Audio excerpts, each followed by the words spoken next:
Senhor, nós te agradecemos, Pai.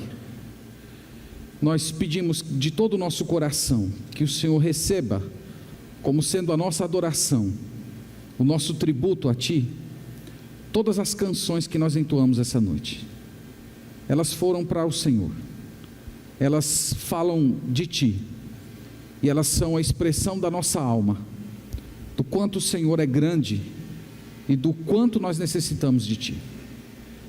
Também, ó Deus, nós pedimos que o Senhor fique entre nós, que o Senhor permaneça no nosso meio, interagindo conosco, através da Tua santa palavra, no ministério do Espírito Santo, abrindo a nossa mente para compreender a Escritura.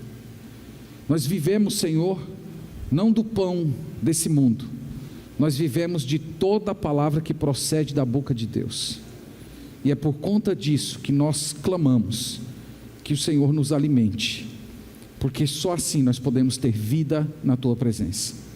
Nós oramos contados e através dos méritos escondidos em Cristo Jesus. Amém. Amém. Meus irmãos, vamos abrir a Bíblia no Evangelho de Jesus segundo Mateus, no capítulo 26.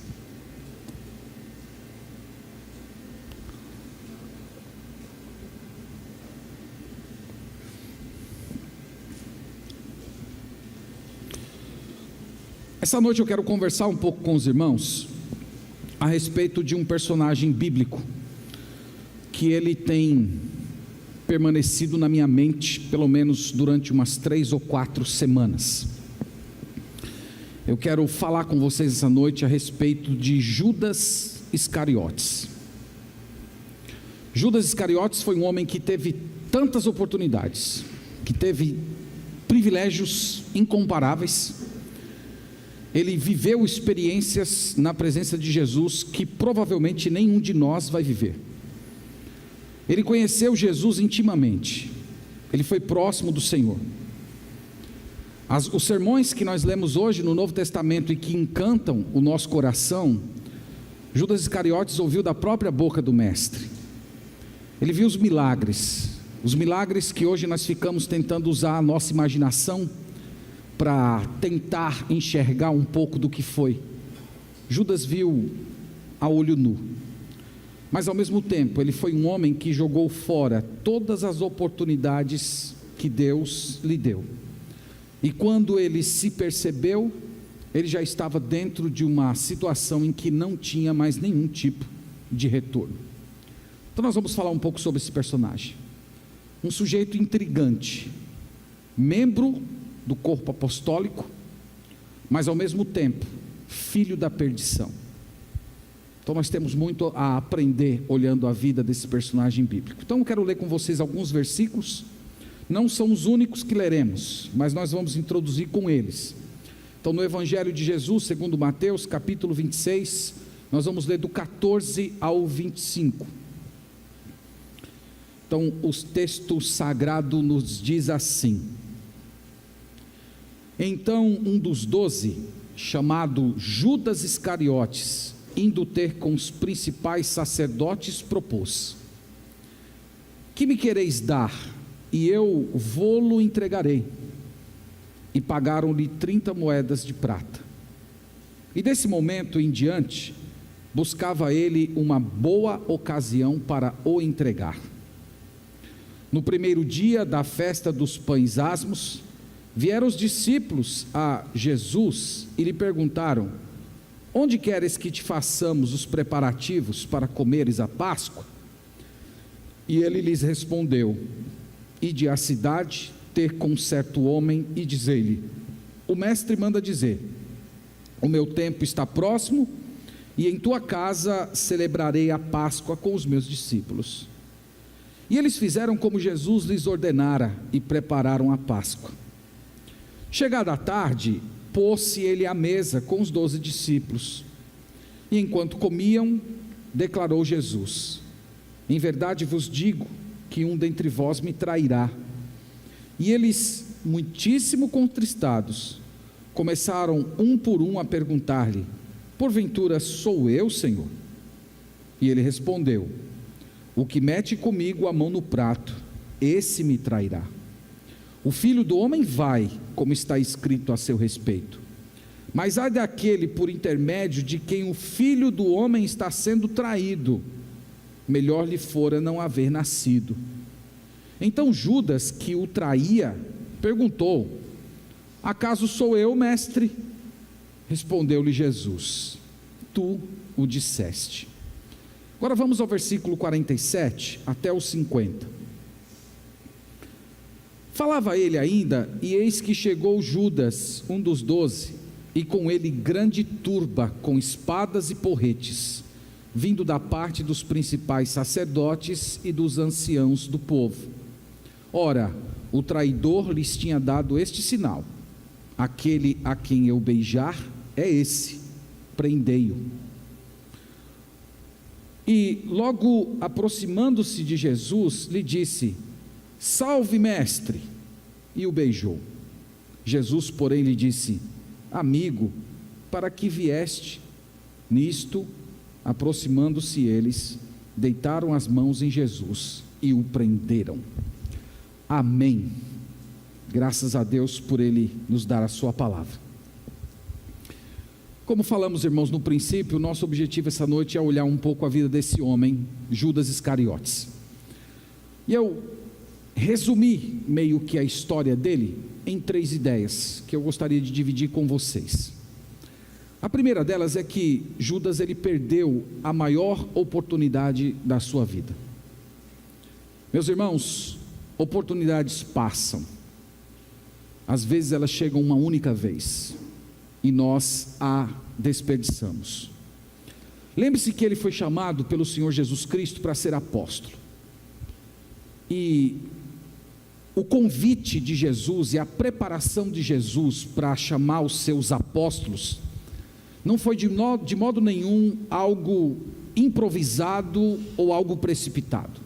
Quando você lê Lucas capítulo 6, versos 12 e 13, lá deixa muito claro que o Senhor Jesus, antes de convocar os 12, ele passou a noite inteira orando, ele passou a noite inteira em intercessão, pedindo orientação ao Pai. Esses homens, eles seriam importantíssimos, eles seriam as colunas da igreja, eles seriam veículos de revelação. O Novo Testamento estaria sustentado no testemunho e na palavra deles. Eles seriam pregadores do Evangelho. Então não foi uma escolha aleatória, não foi uma escolha despreparada. E Judas Iscariotes foi uma das pessoas chamadas para fazer parte desse grupo seleto.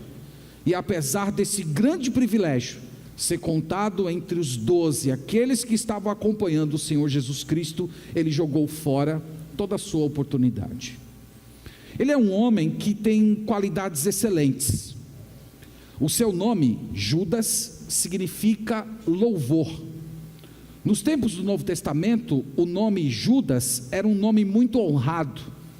Havia um homem que, no período que nós chamamos período intertestamentário, aquele período de 400 anos entre Malaquias e as pregações de João Batista, nós temos o surgimento de um homem, um herói nacional judeu chamado Judas Macabeu. E esse homem foi o responsável por libertar os judeus do domínio dos romanos e reestruturar a adoração do povo de Israel, como foi no tempo do Antigo Testamento. Então era um homem muito celebrado entre o povo judeu, e por conta disso, esse nome era um nome que simbolizava, que tinha um efeito muito grande dentro de uma família. A própria Maria colocaria em um dos irmãos de Jesus o nome de Judas, que foi o escritor que escreveu o penúltimo livro das Sagradas Escrituras. Então esse nome, ele representava bênção. Mas Judas Iscariotes jogou tudo isso fora. O nome dele significava louvor, e ele jogou fora a oportunidade que Deus lhe deu de glorificar, de ser um tributo, de ser um louvor a Deus através de toda a sua vida. Uma outra coisa que também fica muito clara quando nós lemos o Novo Testamento é que Judas Iscariotes, ele tinha certos atributos de liderança. Não sei se você já percebeu isso, mas Judas Iscariotes foi o único dos 12 convocado diretamente por Jesus para exercer um cargo de liderança entre os 12. ele era o tesoureiro do grupo. Havia aqueles três, Pedro, Tiago e João, que estavam mais próximos a Jesus, mas o único que tinha um cargo de liderança, um cargo oficial entre os 12, era o Judas Iscariotes. Muito provavelmente, ele era o mais estudado entre os 12, ele era o que tinha melhor preparo acadêmico, por assim dizer. Os outros apóstolos vieram da região da Galileia, e a região da Galileia era considerada uma região de homens rudes, homens que não tinham muito estudo, homens que não tinham grande preparo, e Judas Iscariotes não fazia parte dessa região. Então provavelmente aqui nós temos um homem que era líder, nós temos um homem que era inteligente, nós tínhamos um homem que era carismático. Apesar de tudo isso, de todos esses atributos e bênçãos, apesar de ter sido escolhido por Jesus para exercer um cargo importante entre os 12, ele usou todo esse privilégio em benefício próprio. Olhe comigo João capítulo 12, o João coloca uma observação que é fundamental para você entender a vida do Judas Iscariotes, antes mesmo do diabo entrar nele. No capítulo 12, do Evangelho de Jesus segundo João, nós temos a seguinte informação no verso 3, até o verso 6, olha só o que o texto sagrado diz. Então Maria, tomando uma libra de bálsamo de nardo puro, muito precioso, ungiu os pés de Jesus e os enxugou com seus cabelos, e encheu-se toda a casa com o perfume do bálsamo. Mas Judas Iscariotes, um dos seus discípulos, que estava para traí-lo, disse: por que não se vendeu este perfume por 300 denários e não se deu aos pobres? Isto disse ele, não porque tivesse cuidado dos pobres, mas porque era ladrão, e tendo a bolsa, tirava o que nela se lançava. Então aqui o escritor João, ele já antecipa o caráter de Judas antes da sua traição. Esse evento aqui foi antes do diabo entrar nele. Então nós não estamos falando de um homem que vivia uma vida íntegra e que um dia o diabo entrou nele, ele se tornou um ladrão e um traidor. Ele já tinha esse coração. Ele foi agraciado pelo Senhor Jesus para ocupar um cargo de liderança, mas ele usava aquele cargo de liderança para o seu próprio benefício. Uma outra coisa, irmãos, que chama a atenção é que Judas, ele se mostra um homem respeitado pelos seus pares, respeitado pelos outros apóstolos. Quando o Senhor Jesus, no meio dos seus sermões, olhou para os seus discípulos e disse assim: um de vós há de me trair. Ninguém desconfiou de Judas, ele estava acima de qualquer suspeita. Ele era tido como alguém respeitável entre os demais apóstolos. Lembre-se que um outro privilégio é que esse homem viveu diretamente com Jesus. Ele teve intimidade com Jesus. Ele ouviu belas pregações. Ele ouviu Jesus dizer: eu sou o caminho, a verdade e a vida, ninguém vem ao Pai senão por mim. Eu sou a porta, eu sou o bom pastor. Ele viu os milagres do Senhor Jesus. Ele conviveu de perto, dia após dia, durante 3 anos, com Deus encarnado, com o Salvador do mundo. Ele ouviu e viu coisas que pessoas grandiosas desse mundo nunca vão ouvir e ver. Ele viu conversões. Entretanto, o seu coração nunca foi convertido a Deus. Ele perdeu, meus irmãos, a maior oportunidade da sua vida. Judas pregou. Judas foi um pregador do Evangelho. Em Lucas capítulo 10, o texto sagrado retrata que Jesus pegou cada um dos seus discípulos e mandou de 2 em 2 pregando o Evangelho. E quando eles voltaram exultantes, dizendo: Senhor, os demônios nos submetem, o Evangelho é pregado. Judas estava entre aquelas pessoas. Ele pregou o Evangelho. Ele falou que Jesus salva. Ele falou que nós podemos ter esperança em Jesus. É até possível que pessoas tenham se convertido através das pregações dele. Ele ouviu Jesus dizendo: há descrentes entre vós. Ele ouviu Jesus dizendo em Mateus capítulo 7, nem todo o que diz Senhor, Senhor entrará no reino dos céus, mas mesmo assim ele não se rendeu a Jesus. Ele jogou fora a maior oportunidade da sua vida. Como eu disse no princípio, irmãos, Judas é um personagem muito intrigante. Você que está aqui essa noite, você já ouviu falar de Jesus? Você já ouviu o Evangelho do Senhor Jesus Cristo? Você já esteve exposto à mensagem de que Jesus salva, perdoa, que Ele dá vida eterna, que Ele transforma você completamente? O que você tem feito com essa mensagem? É bem possível que você seja parecido com Judas Iscariotes nesse ponto. Você conhece a respeito de Deus. Você pode ter tido até algum tipo de experiência religiosa um dia. Mas a grande verdade é que esse conhecimento de Deus não tem afetado a sua vida. Não tem afetado o seu coração. Não tem mudado a sua estrutura. Não tem influenciado as suas escolhas.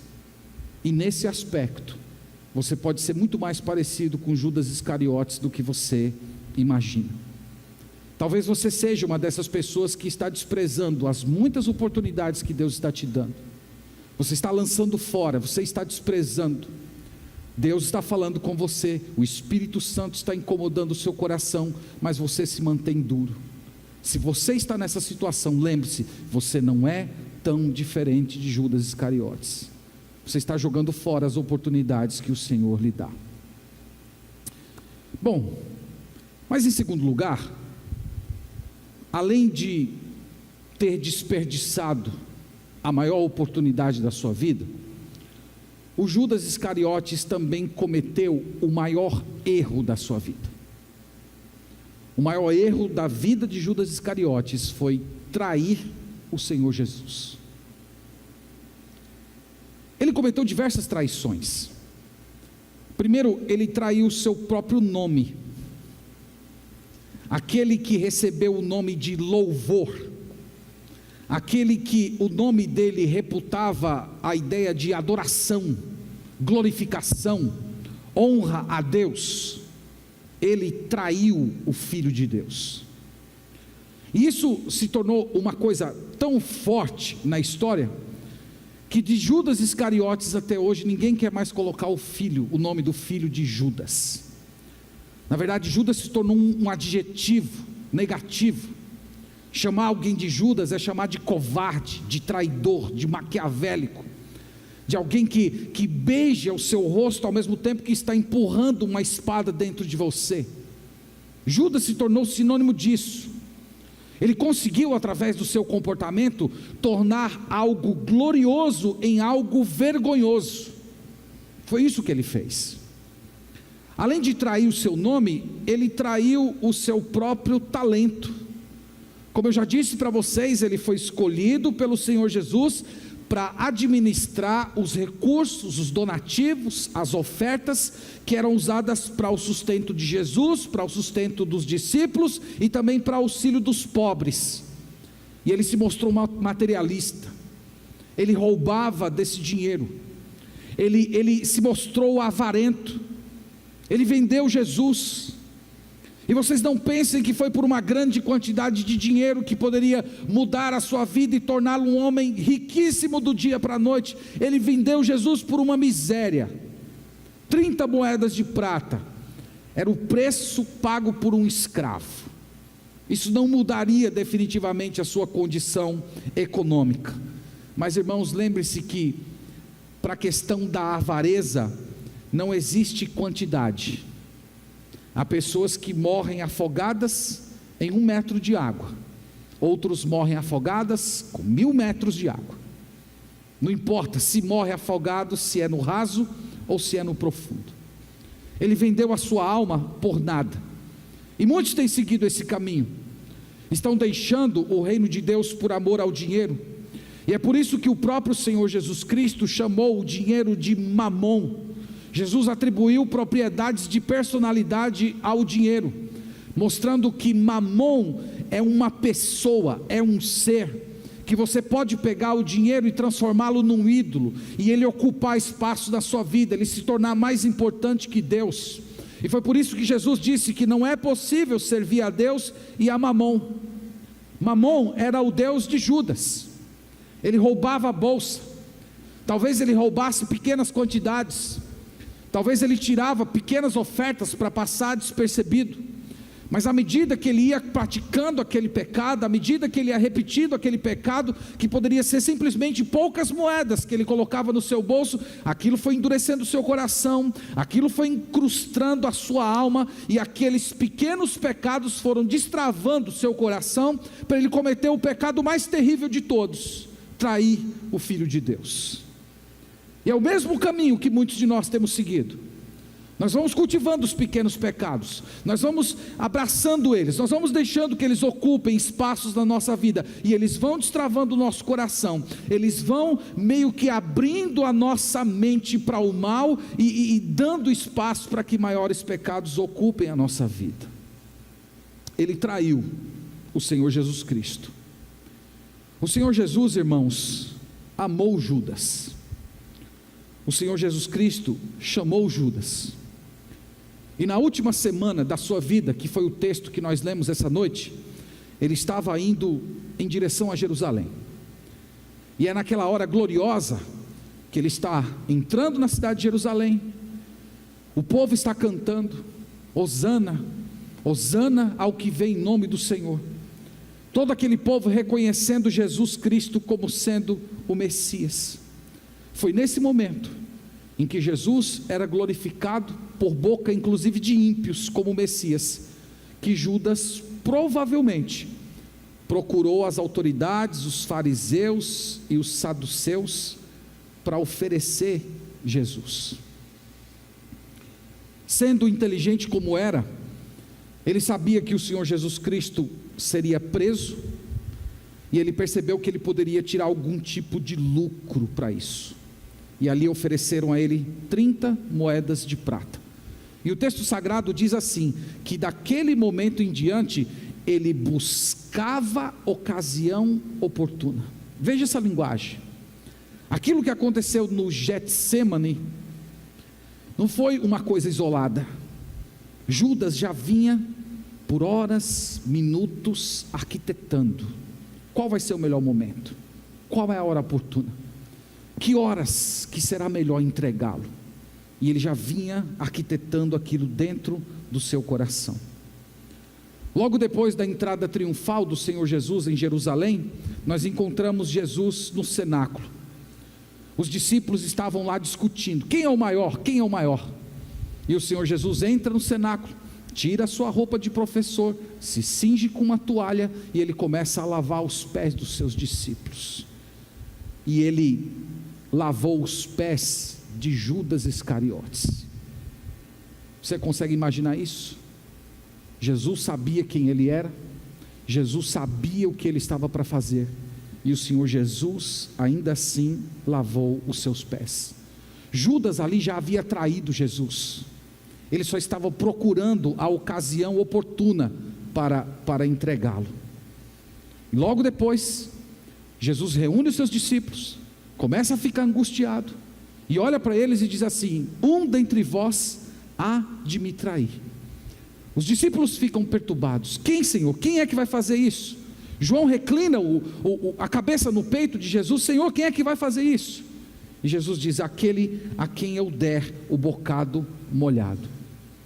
E Judas Iscariotes, naquela hora, cinicamente, pergunta a Jesus: sou eu? E Jesus diz: tu disseste. Tu disseste, na língua hebraica, é sim. Tu disseste significa é assim mesmo, é conforme a sua palavra. E Jesus olha para ele: o que você tem de fazer, faze logo. E ali, meus irmãos, Judas, tomado por Satanás, ele vai preparar os soldados com paus e porretes, se comunicar com os sacerdotes, e Jesus permanece ali com seus discípulos, reúne todos os 11 agora, diz para eles: olha, um novo mandamento eu vos dou, assim como eu vos amei, amai-vos uns aos outros. Ele tinha acabado de provar como é que fazia uma coisa daquela.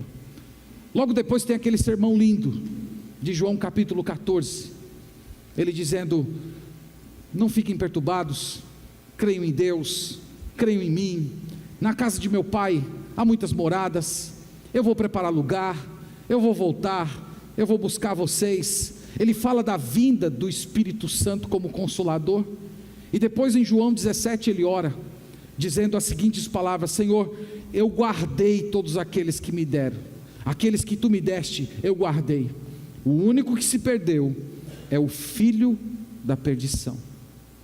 Em seguida Jesus vai para o Getsêmani, e lá ele está tomado de tristeza, e ele chama os seus discípulos para orar com ele, e ele intensamente pede ao Pai que passe dele aquele cálice, ao mesmo tempo que ele chama a atenção dos seus discípulos, dizendo: vocês não conseguem orar comigo, vocês não conseguem nem por uma hora vigiar comigo.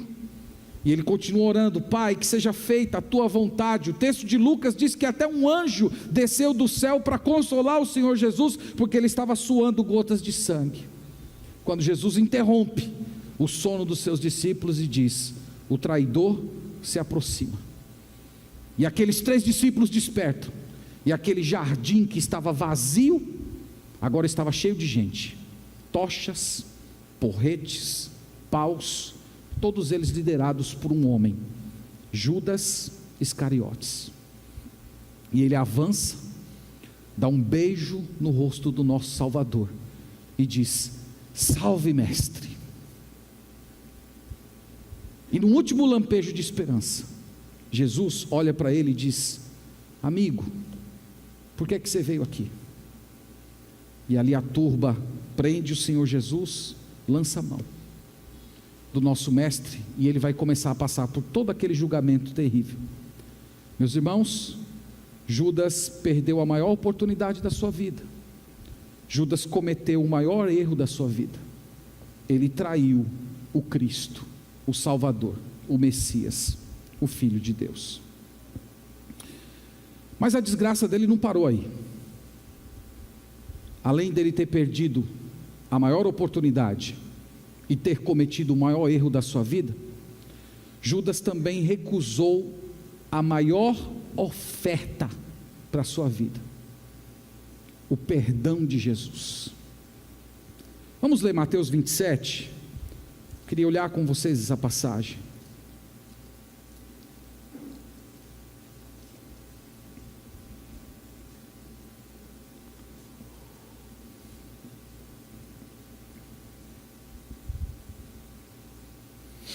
Mateus 27, verso 3 ao verso 5.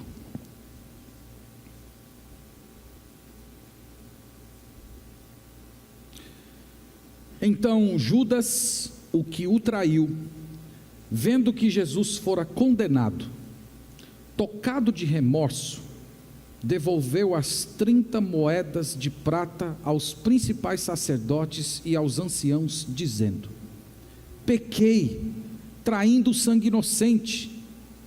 Eles, porém, responderam: que nos importa? Isso é contigo. Então Judas, atirando para o santuário as moedas de prata, retirou-se e foi enforcar-se.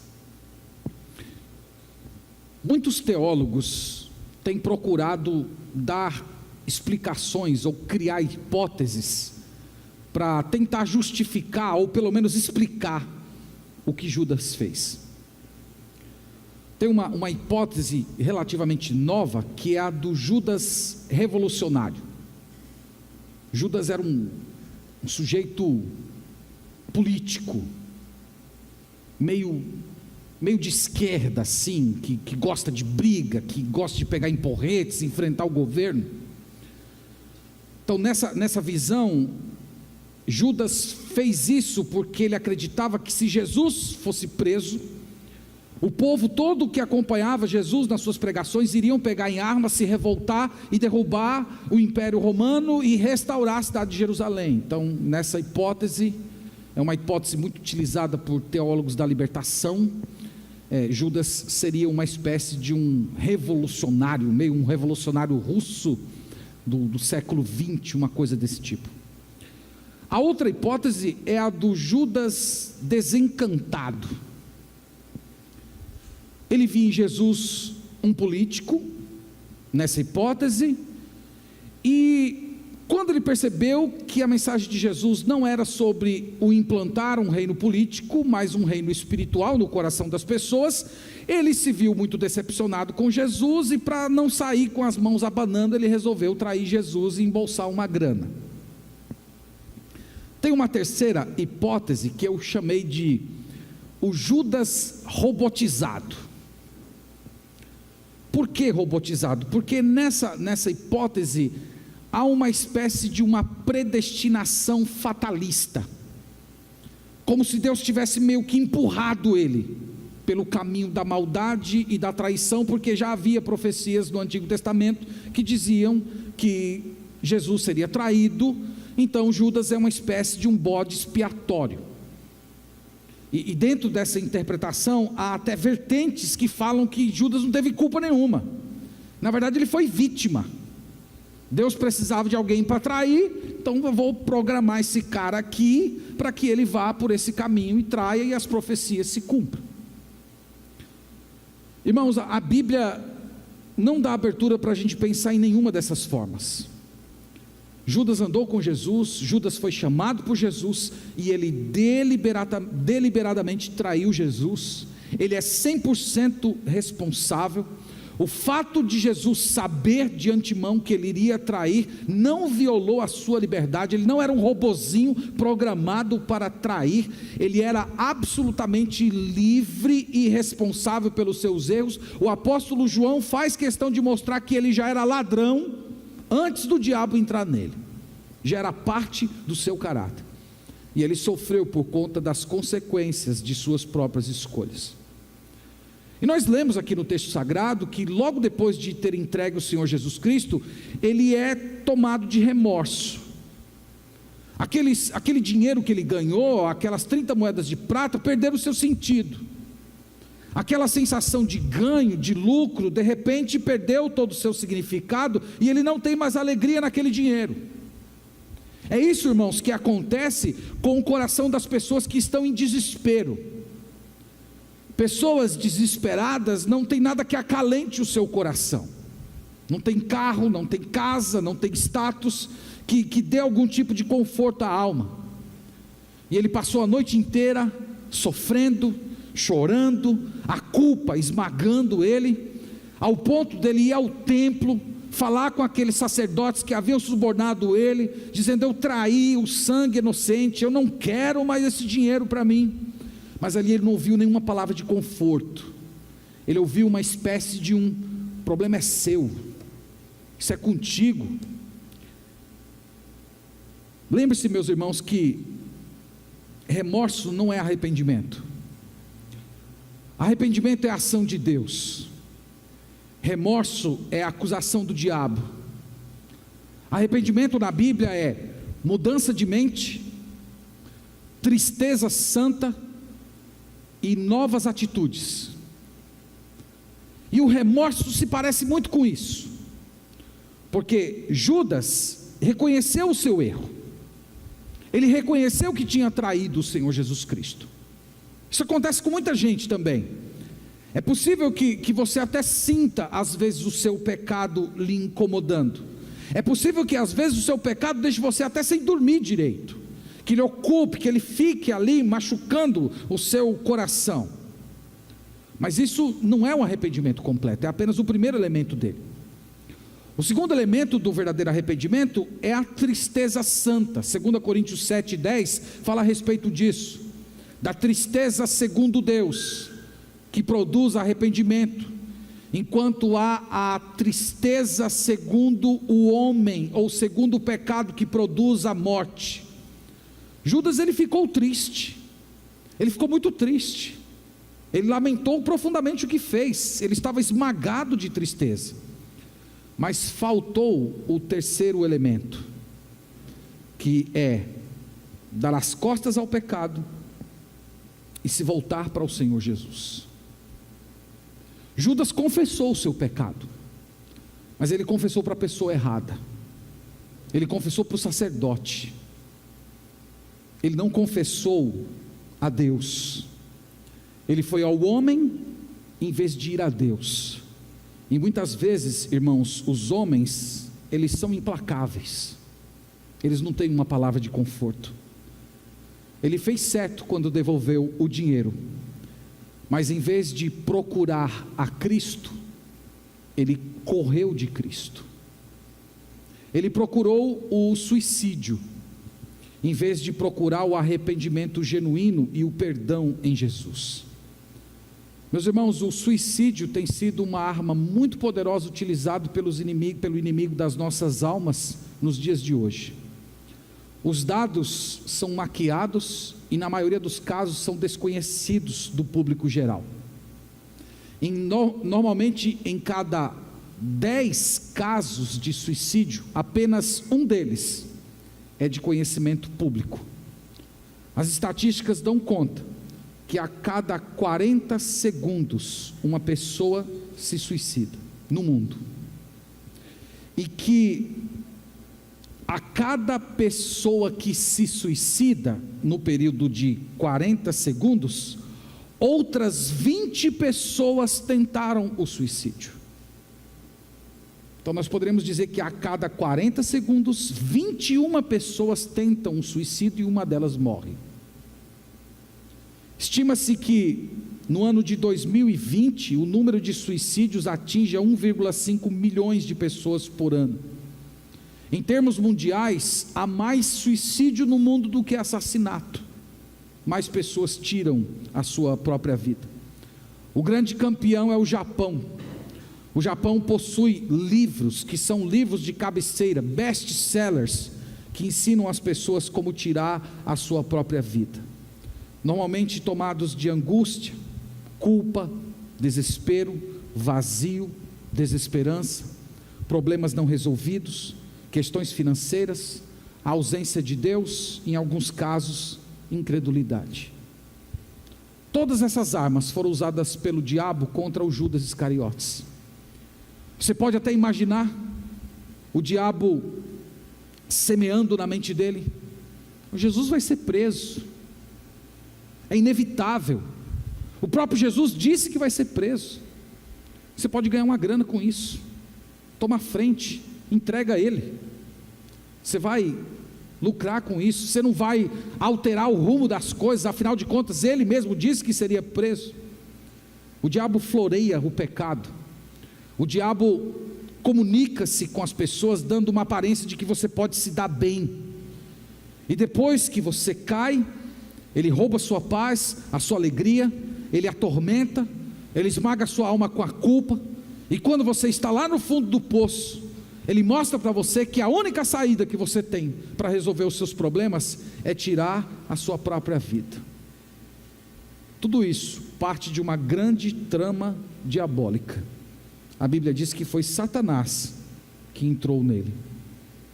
Esse homem, irmãos, ele viu tanta gente indo a Jesus, ele viu mulheres ligadas com prostituição, gente que roubou, como Mateus o publicano, Zaqueu. Ele viu tanta gente com a vida virada de cabeça para baixo, indo até Jesus, recebendo perdão, recebendo restauração, e ele mesmo não teve coragem de fazer a mesma coisa. Ele preferiu a morte em vez daquele que poderia dar vida a ele. É por isso que eu estou dizendo que ele perdeu a mais importante oportunidade que Deus lhe concedeu: o perdão. Vamos para Atos capítulo 1, verso 25. Tem uma espécie de síntese da vida de Judas.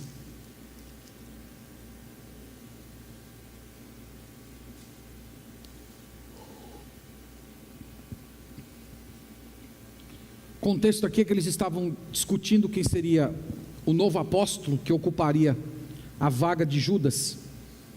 E no verso 25 diz o seguinte: para preencher a vaga nesse ministério e apostolado, do qual Judas se transviou, indo para o seu próprio lugar. Ele é o filho da perdição, segundo as palavras de Jesus em João 17, que foi para o seu próprio lugar. Ele foi para o inferno, porque ele nunca se converteu ao Senhor Jesus.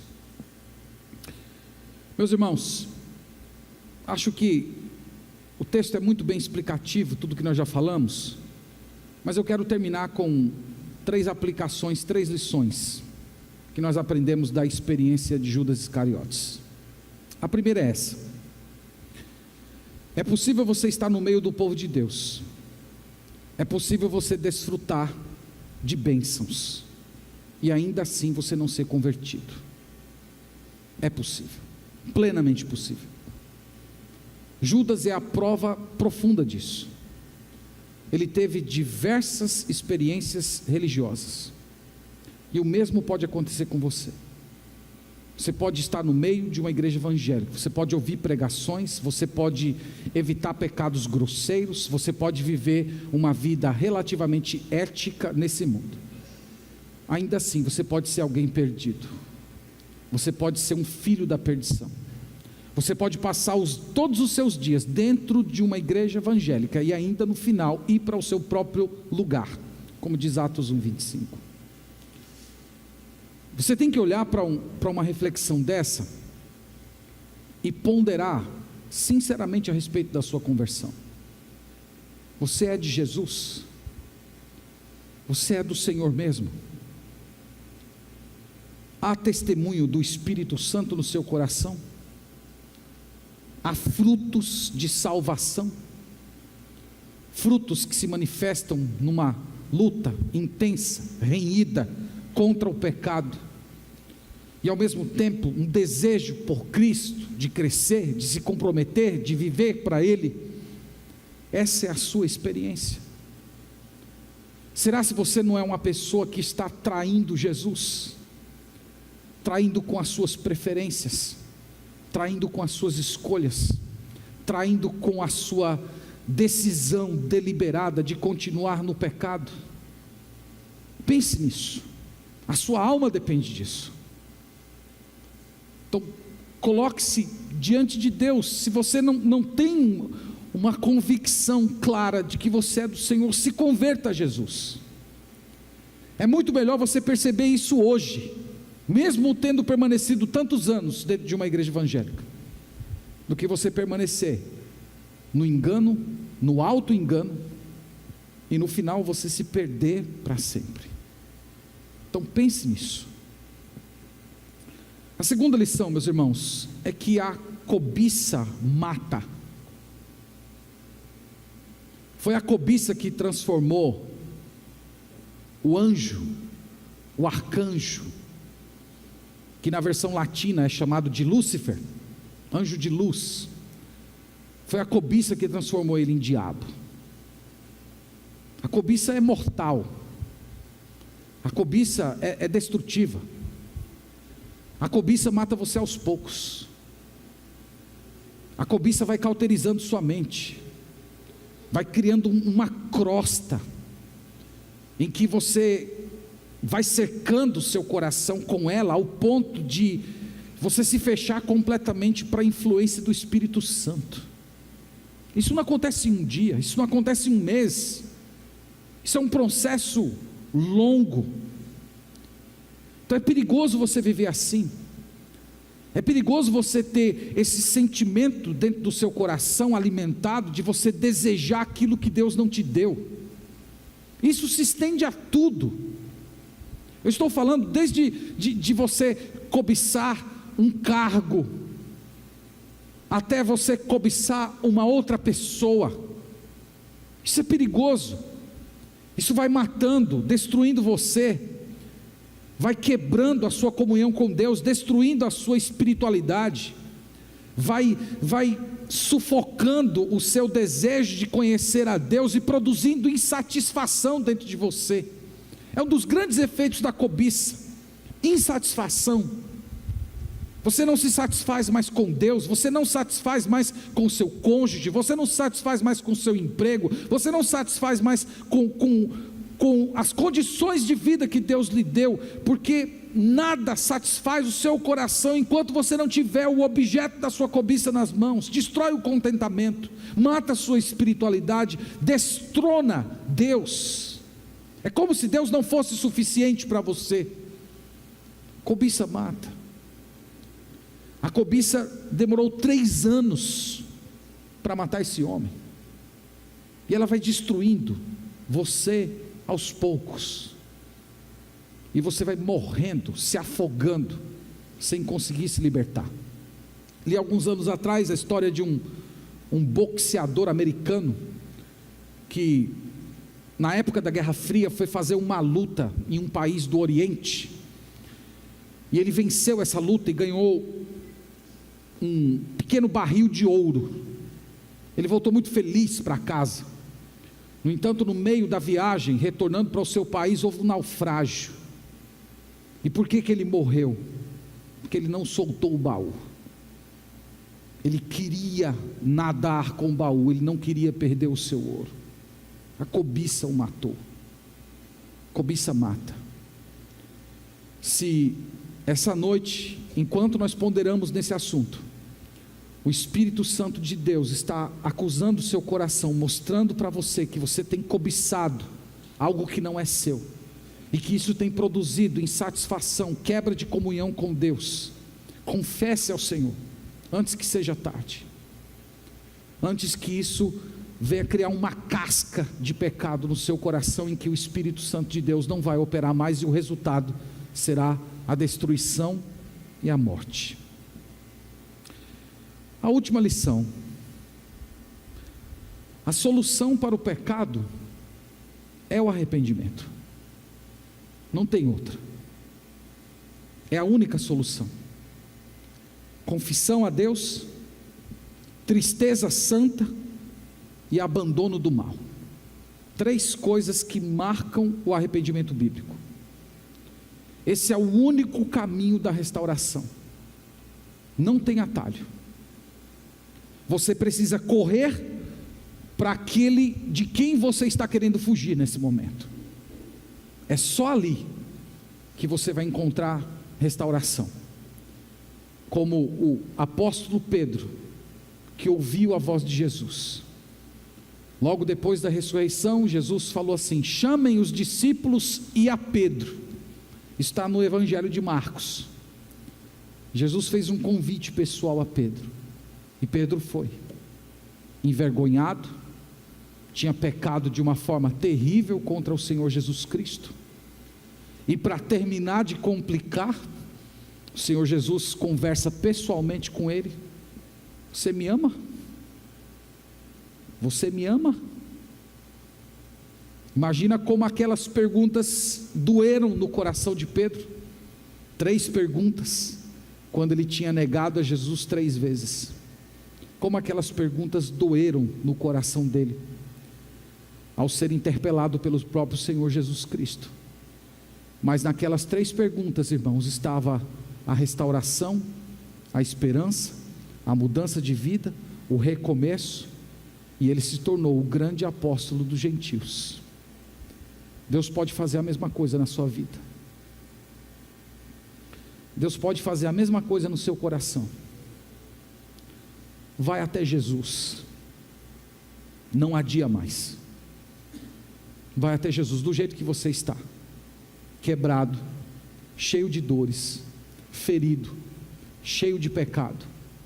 Vai até Jesus: Pai, pequei contra ti somente, eu não tenho a quem recorrer, é só o Senhor que pode me levantar, é só o Senhor que pode mudar a minha vida.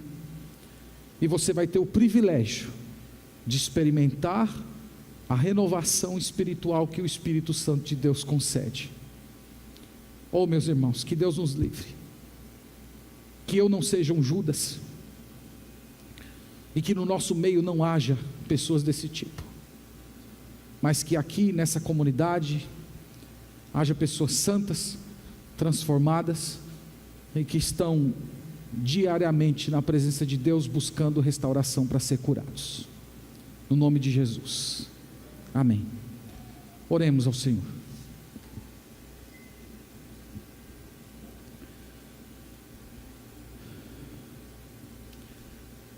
Deus, diante da tua palavra, Senhor, diante desse personagem tão intrigante,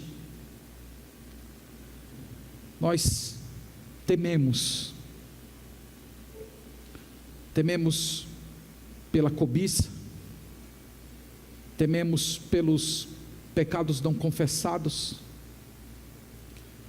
tememos pela própria ação do inimigo das nossas almas, instigando a nossa mente para resolver os problemas da nossa vida através do suicídio. Nós tememos a fé falsa, nós tememos ser filhos da perdição. E é por isso, Senhor, que nós chegamos à tua presença, clamando que o Senhor nos conceda do teu Espírito Santo, pedindo que o Senhor tenha compaixão de nós, que o Senhor nos conceda o verdadeiro arrependimento, a tristeza segundo Deus, o abandono do pecado, a mudança de vida, a confissão, que nós tenhamos o Senhor como aquele que nos restaura, nos renova e nos reenvia. Ajude-nos, Pai. Eu oro pelas pessoas que têm sofrido com pecados, com tristezas, com depressão, com desânimo. Eu oro pelas pessoas que têm sido tentadas a tirar a própria vida. Se apresente, ó Deus, a essas pessoas como aquele que é vida, que é verdade, como aquele que é o caminho, como aquele que chama novamente, que reenvia, que vocaciona, que transforma.